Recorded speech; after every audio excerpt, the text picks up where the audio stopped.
नमस्कार प्रिय विद्यार्थियों। हिंदी सागर क्लासेज में आप सभी का स्वागत करता हूँ, मुकेश शर्मा।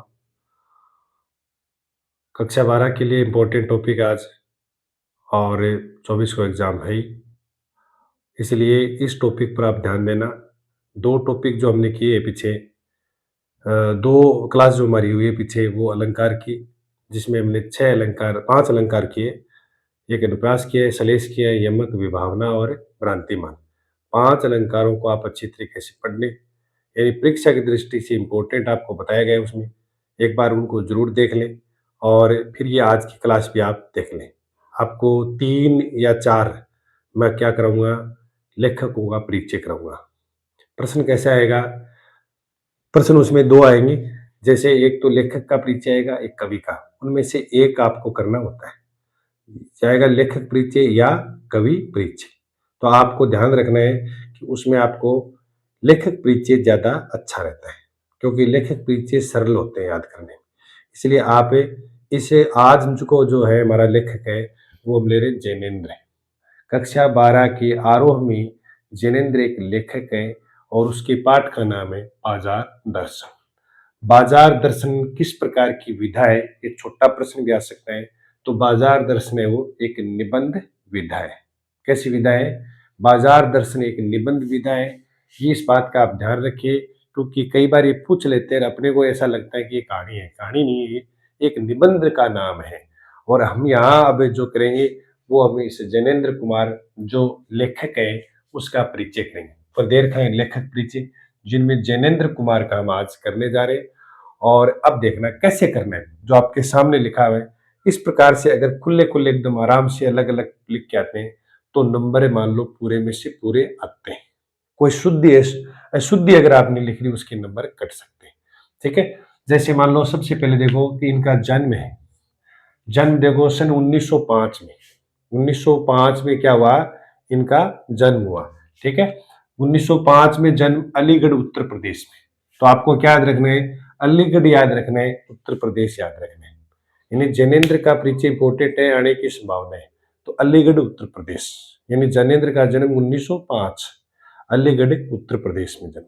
ठीक है, और एक प्रमुख रचनाओं में देखो, प्रमुख रचनाओं में सबसे पहले उपन्यास जो इंपोर्टेंट आपके मैंने 5 लिखे।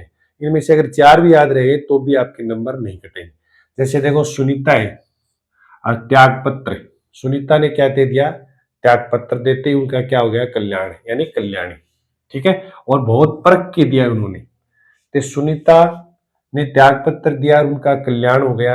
और त्याग पत्र भी बहुत परख करके दिया है, परख के दिया है उन्होंने, ऐसे ही नहीं दिया त्याग पत्र, बहुत परखा है फिर दिए। तो सुनीता, त्याग पत्र, कल्याणी, परख, अनाम स्वामी, ये इनकी 5 क्या है? उपन्यासों के नाम है। उपन्यास संग्रह नहीं होते, उपन्यास होते हैं। अलग अलग पुस्तकें, अलग अलग रचनाएं, अलग अलग जो पुस्तकों के नाम है, उपन्यासों के नाम है सुनीता, त्यागपत्र, कल्याणी, परख, अनाम स्वामी। ये 5 इनके क्या है? उपन्यास है। इनमें से अगर 4 भी रह गए, सुनीता, त्यागपत्र, परख 3 भी रह गया तो भी बहुत अच्छी बात है, लेकिन आप प्रयास करें कि इन 5 को याद करें।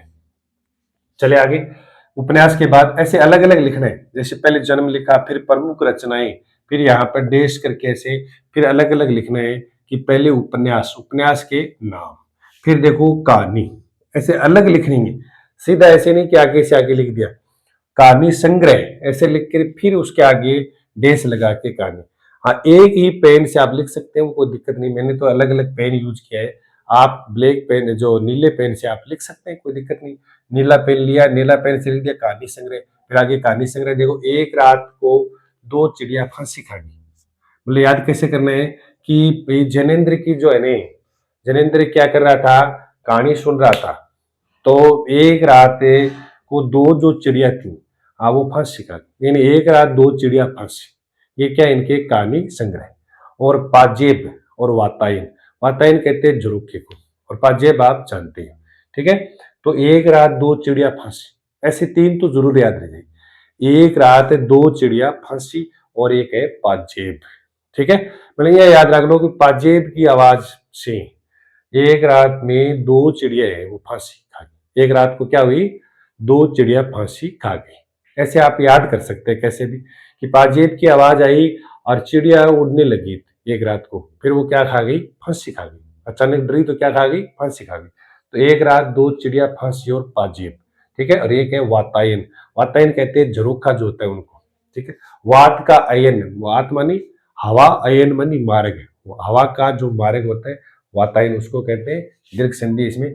तो वातायन में कहानी संग्रह, कौन कौन सा कहानी संग्रह, एक रात दो चिड़िया फांसी खा गई, पाजेब की आवाजों, और वातायन आपको याद रहे तो ठीक है, नहीं कोई दिक्कत नहीं है, लेकिन आप चार इनमें जरूर याद रख लें, याद होने वाले भी है, कोई ज्यादा कठिन नहीं है। ते आपा अपनी भाषा में सीखांगे नहीं तो ज्यादा याद रहेगी।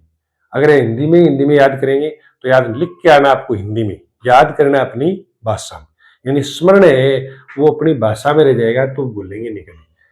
अगला देखो, ये कहानी संग्रह होगा। अगला निबंध संग्रह, निबंध नहीं निबंध संग्रह, यानी एक पुस्तक है उसमें अलग अलग निबंध है कई, ठीक है। तो देखो एक तो है जड़ की बात, जड़ की बात, जड़ निबंध बड़ा होता है और जड़ भी क्या होती है, बड़ी होती है। तो जड़ की बात, जड़ बहुत लंबी होती है, जड़ की बात। और पूर्वोदय, ठीक है, पूर्वोदय है ये, पूर्वोदय, सूर्योदय, सूर्योदय नहीं है, ये है पूर्वोदय। और सोच विचार और समय और हम, यानी जड़ की बात, पूर्वोदय और सोच विचार, समय और हम, समय और हम, देखो समय और हम, यानी समय के साथ हम चलेंगे। हाँ तो ये जड़ की बात है, समय के साथ हम चलेंगे, जड़ की बात है। ये क्या है, जैनेन्द्र के निबंध। तो जड़ की बात, पूर्वोदय, सोच विचार, समय और हम, ये क्या है, निबंध संग्रह। ऐसे लिखना आप, एक को याद करें एक बार, जैसे आज कम से कम दो तीन बार एक को पढ़े, जितने लेखक याद करें उतना अच्छा करें। ये नहीं कि 5-10 पढ़ लिए याद एक ही नहीं रहे, 7 पढ़ लिए एक ही याद नहीं है। तो आप कम से कम 3 या 4 याद कर ले, 3 याद कर ले बहुत है वैसे तो। जैसे एक तो ये 2 और क्रम हुआ, तो उनमें से आप उनको बार बार क्या करें, स्मरण करें, बार बार याद करें, फिर आपको अपने आप याद रह जाएगा, ठीक। उसके बाद इनके प्रमुख क्या है, पुरस्कार। देखो इसमें प्रमुख रचनाएं आ गई, फिर पुरस्कार।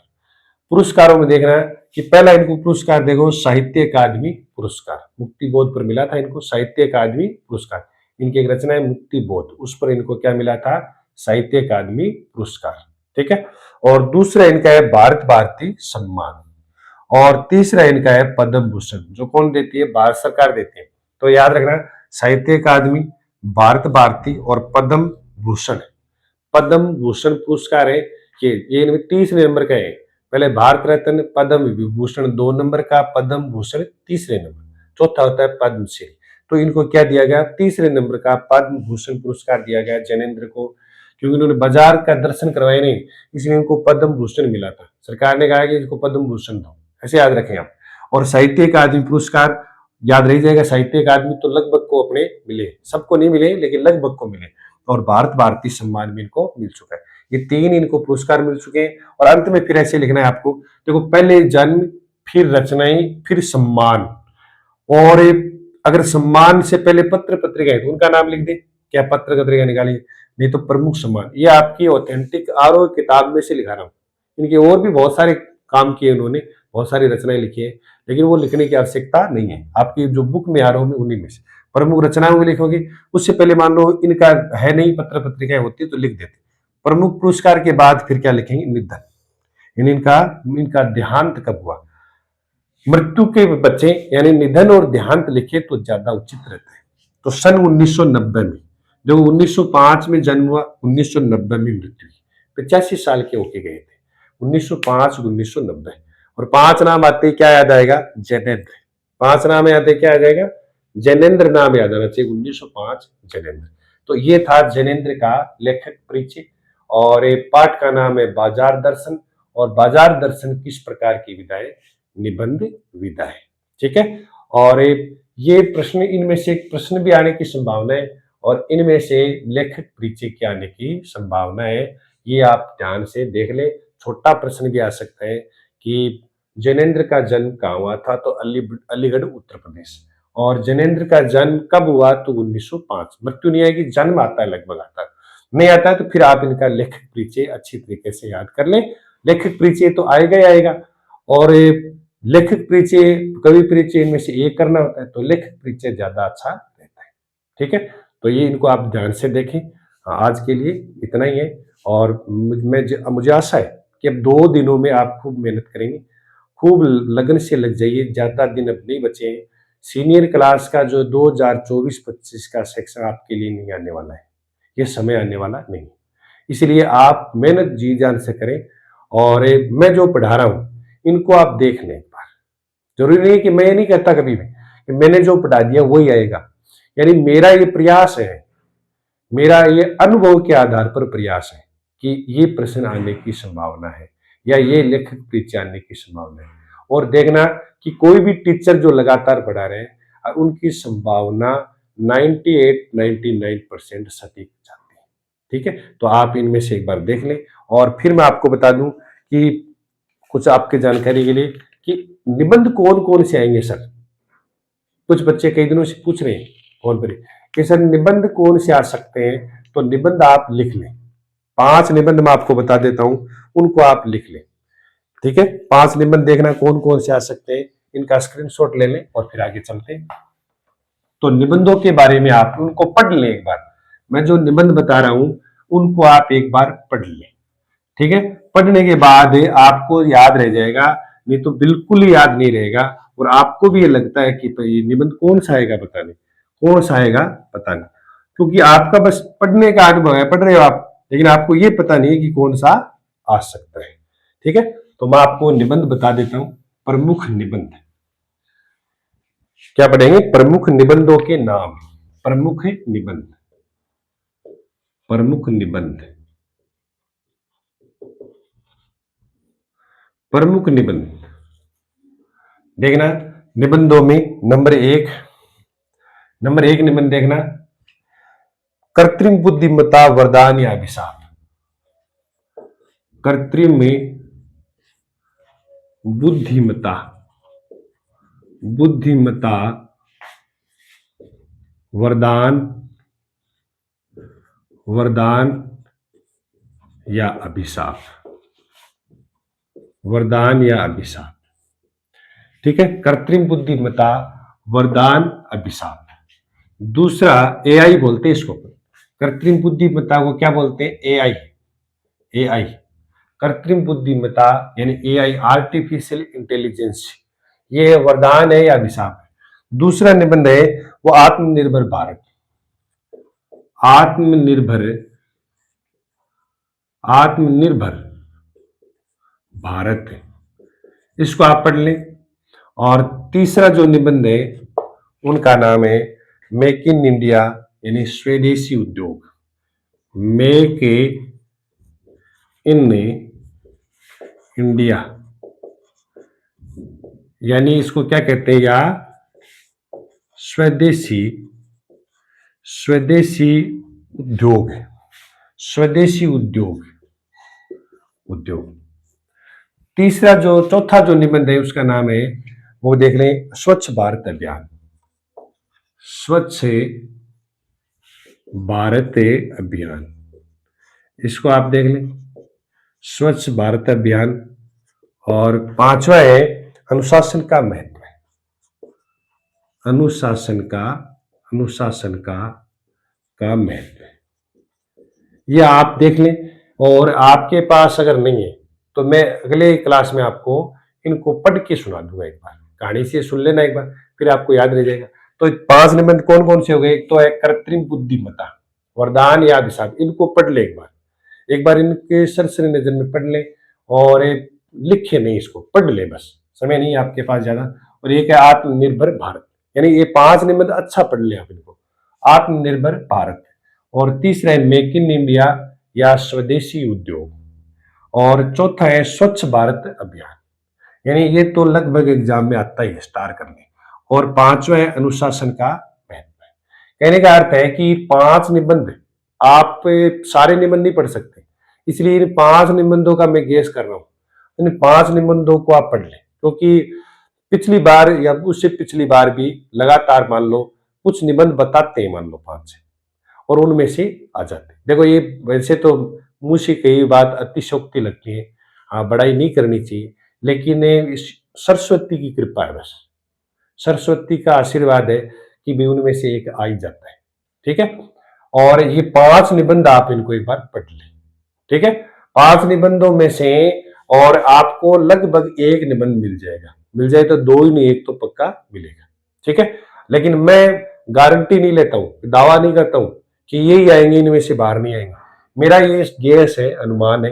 इन 5 निबंधों को एक बार आप पढ़ें और कल मैं यानी अगले वीडियो में आपको इन निबंधों में कृत्रिम बुद्धिमत्ता और स्वच्छ भारत अभियान इनके बारे में पढ़ के आपको सुनाऊंगा, फिर आपकी और ज्यादा याद हो जाएगा। ठीक है, तो इनमें 5 निबंध आप लिख लें और एक बार इनको पढ़ लें। देखो, भाषा व्याकरण वाला हो गया, अलंकार वाला टॉपिक हो गया, पारिभाषिक शब्दावली होगी, अभिव्यक्ति और माध्यम हो गया, लेखक परिचय चल ही रहे। इन निबंधों को आप देख लें, लेखक परिचय 2 और करवा देंगे।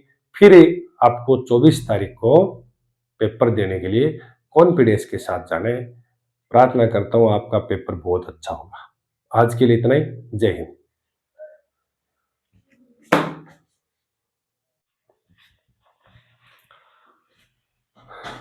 अब देखिए, दूसरा जो लेखक परिचय है उसका नाम है धर्मवीर भारती, यानी कक्षा 12 के लिए। ये कक्षा 12 के लिए, कक्षा 12 बोर्ड एग्जाम के लिए धर्मवीर भारती का है काले मेघा पानी थे। पाठ का नाम है काले मेघा पानी थे।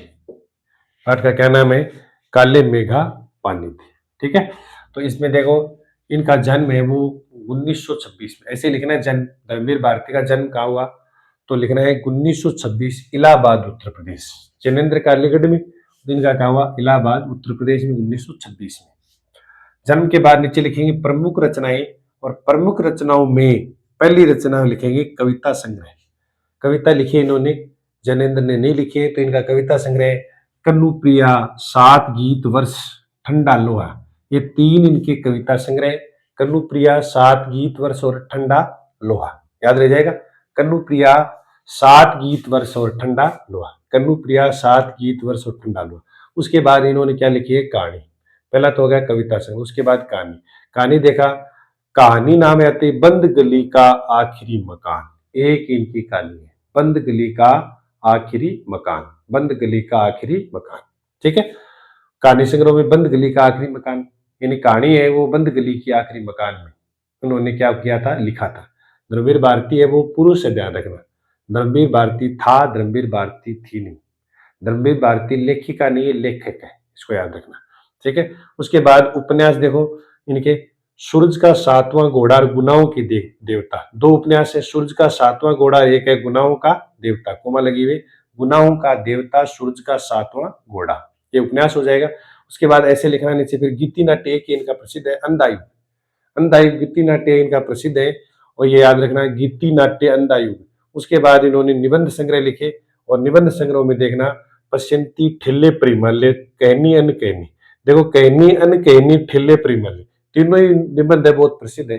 पश्यंती ठेले पर हिमालय, मैंने ठेला जो होता है ना चलाते हैं, उस पर बर्फ रखी हुई, तो ठेले पर हिमालय, तो ठेले पर हिमालय कहनी अन कहनी, यानी पश्यंती ठेले पर हिमालय कहनी अन कहनी, ये इनके धर्मवीर भारती क्या है? निबंध है। उसके बाद ये जन्म के बाद रचनाएं लिख लेंगे। रचनाओं में 5 प्रकार की आ गई, कहानी संग्रह, कविता संग्रह, कहानी संग्रह, उपन्यास संग्रह, गीति नाट्य, निबंध। फिर क्या लिखेंगे सर?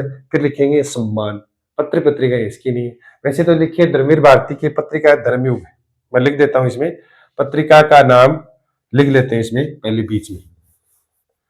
ठीक है, पत्र पत्रिकाएं, पत्र पत्रिकाएं जिन्होंने उन्होंने संपादन किया था, तो इसमें लिख दें आप पत्र पत्रिकाओं में धर्मयुग है, धर्मयुग है इनकी, ध्यान रखना। और इन्होंने इनका क्या किया था? संपादन। ठीक है, और उसके बाद इनका निधन कर देंगे। कब करेंगे? 1997। निधन कब करेंगे? निधन हो जाएगा 1997, 1997। ठीक है, तो फिर इनका प्रमुख सम्मान करेंगे। सम्मान 2 मिले, पद्मश्री और व्यास सम्मान। पद्मश्री मैंने कहा राज्य भारत सरकार देती है, चौथा बड़ छोटा पुरस्कार ये, चौथे नंबर का। ठीक है, बड़ा पुरस्कार जो होता है वो भारत रत्न होता है, भारत रत्न। उसके बाद दूसरा होता है वो पद्म विभूषण, विभूषण होता है, पद्म विभूषण, पद्म तो लगता ही है तीनों में, और फिर भूषण और फिर श्री, इनमें क्या लग जाएगा? पद्म, पद्म, पद्म और पद्म, ये लग जाएगा पद्म विभूषण। ठीक है, तो ध्यान रखना, पद्मश्री, पद्मश्री, पद्मश्री, ध्यान रखना। ठीक है, पद्मश्री और व्यास सम्मान, ये इनको क्या मिल चुके? 2 पुरस्कार। पत्र पत्रिका देखना, धर्मयुग और एक धर्मयुग, इनका एक क्या है? पत्र पत्रिका नाम है निबंध, 1997 में इनका निधन हो गया। ठीक है, निधन कब हुआ?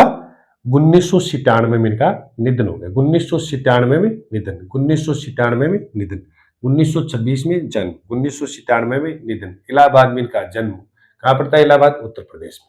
ये बातें आपको ध्यान में रखनी है। का पानी दे, ये क्या इनका? ध्यान रखना, किस प्रकार की विधा है? तो संस्मरण विधा है, संस्मरण विधा है, याद रखना, संस्मरण विधा, काले मेघा पानी दे। ठीक है, और इनके ये पुरस्कार जरूर याद रखना, जो 2 पुरस्कार है, पद्मश्री और व्यास सम्मान, और इनके आगे क्या लिखना है? पत्र पत्रिकाओं का नाम, जिनमें धर्मयुग है, निधन 1997 में हो गया था, और काले मेघा पानी आपके पाठ में, जो आपके पाठ्यक्रम में। और ये किस प्रकार की विधा है? ये संस्मरण विधा है। क्या याद रखने? संस्मरण विधा। तो इस प्रकार से धर्मवीर भारती का हमें क्या करना है? परिचय देना है। ये आपको लिखना नहीं, ये तो समझाने के लिए लिखा मैंने, ये आपको लिखना नहीं है, ये आपको नहीं लिखना है परीक्षा में। फिर मैंने समझाया कि ये चौथा पुरस्कार, बड़ा जो पुरस्कार होता है, ये किनको मिला है? धर्मवीर भारती को मिला, चौथा छोटा पुरस्कार, बड़ा नहीं कह सकते, 1 2 3 4 4 नंबर का पुरस्कार इनको मिल चुका है। तो आपको कैसा लगा? 2 हमने लेखक परिचय कर लिए। ठीक है, जैनेन्द्र और धर्मवीर भारती, इनको आप 1 2 बार देखें और समझ में आ जाएगा, लिखने की आवश्यकता नहीं, लिखो तो और ही बढ़िया है। ठीक है, आज के लिए इतना ही। जय हिंद।